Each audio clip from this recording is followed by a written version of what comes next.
I'm Cedric Pierce. I'm very happy to be here. I live in Chapel Hill, and I'm an adjunct professor in the chemistry and biochemistry department at UNCG. I've been an associate editor for about a year. I'm still learning. So let me just tell you about. So I'm a natural product scientist. I'm very interested in naturally occurring biologically active compounds. And that's really what the Journal of Natural Products is all about. The Journal of Natural Products has a history outside of the ACS. It was first published in 1938 by the Lloyd Library and Museum in Cincinnati, Ohio. And it developed a focus on biologically active plants and natural products. And some of the early papers were about surveys on, for example, anti-malarial agents isolated from plants and that kind of thing. Very interesting journal. And when the American Society of Pharmacognosy, and pharmacognosy is the study of biologically active natural products, was started in 1959, they adopted Lloydia. So Lloydia was their journal. And they published papers on natural compounds. And then in 1979, the name of the journal was changed to the Journal of Natural Products. And this is what it looked like. Of course, it's all electronic these days. You have to go out of your way to get a hard copy. And this actually this is the face page of, I can't see the date, but face page of the journal that honored Dr. Munro Wall and Wani. I don't know if you guys know who they are. They're from Research Triangle Institute, and they discovered Taxol and camptothecin, two of the top cancer drugs. And this is a photograph of an American Chemical Society historic landmark, which is in outside RTI, and in fact, just outside Dr. Wani's office. And so Journal of Natural Products, but now it's published jointly by the American Chemical Society and the American Society of Pharmacognosy. So that's more or less the brief history of it.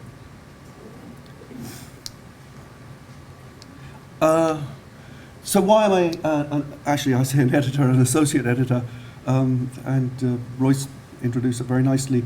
I have an education in microbial natural products in Europe and the US. And I taught natural product science at University of Illinois and University of Connecticut. And then I worked in academia and the pharmaceutical industry. And as Royce mentioned, the editor-in-chief invite you to be an associate editor based upon your specific background. And because there's more and more work going on in natural products from microbial sources that is being submitted to the journal, that's basically why I was invited to join.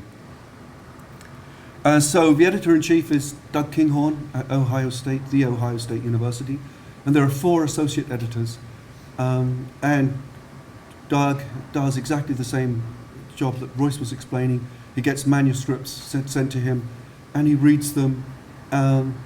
Ones that are inappropriate are discarded immediately or returned immediately, and then depending upon what area the manuscript is, they get assigned to associate editors. So my role, for example, is to cover compounds produced by terrestrial organisms.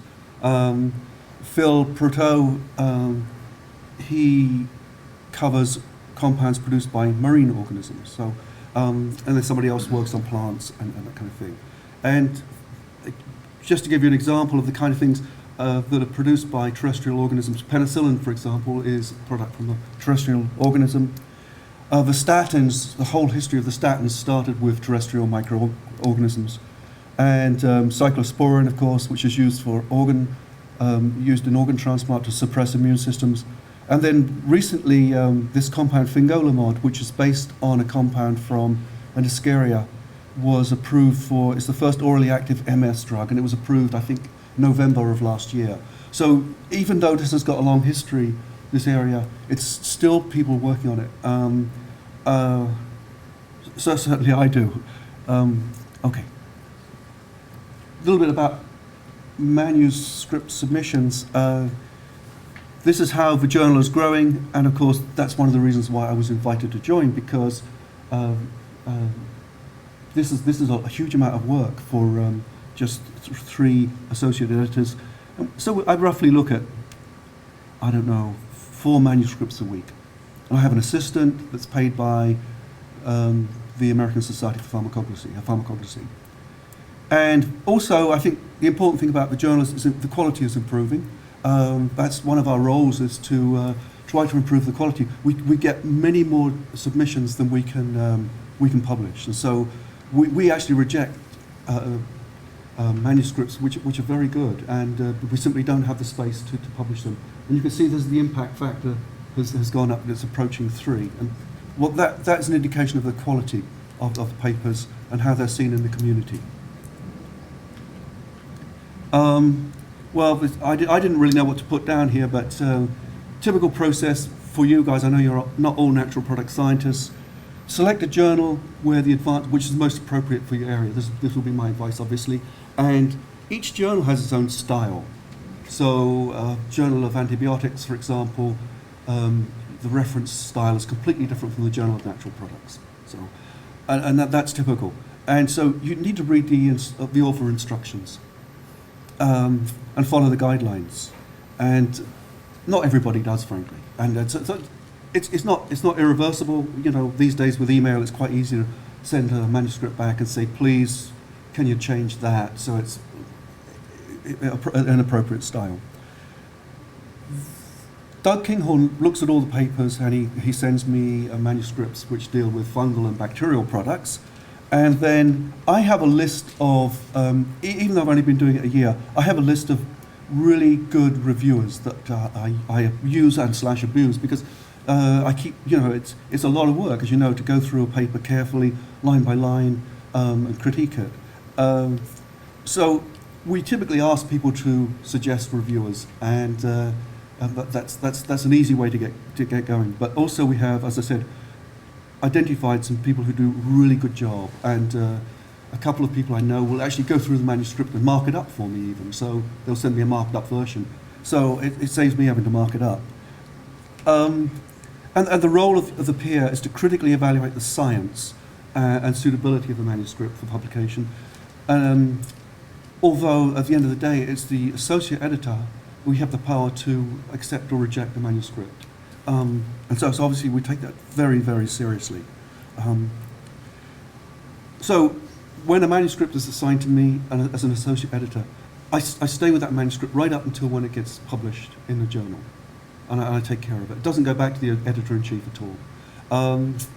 I return the manuscript with the peer comments, and usually I think the peer comments are appropriate. Occasionally you'll get somebody who says, this is the worst manuscript I've ever seen. And it's difficult to deal with that. Maybe we can talk about it in later, how we deal with that kind of thing. With our journal, we have accept with minor revision, accept with major revision, basically, or reject, and a resubmit. The authors need to address all the points raised, both by me, I go through with my red pen and mark things, and also the peer reviews.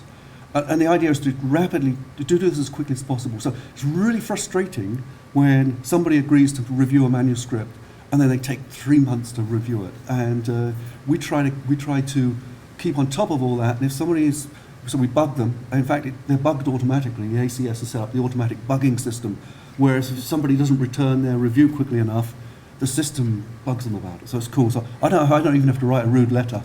ACS has automatically done it. So thank you, ACS. The guidelines are used to help us to produce a consistent journal. These are just some general points, really. For example, a reviewer who says, publish as is with no change, that's more or less useless. And even the most perfect paper, if you go through it carefully, you can find 1 or 2 things that make a comment about it. So we look for people who read it properly and comment about the scientific content and that kind of thing. And then you also get conflicting cases. And I've only been doing this a year, but I've had a couple of times where one person says reject it, and another person says more or less accept it as it is. And so then it's my job to resolve that.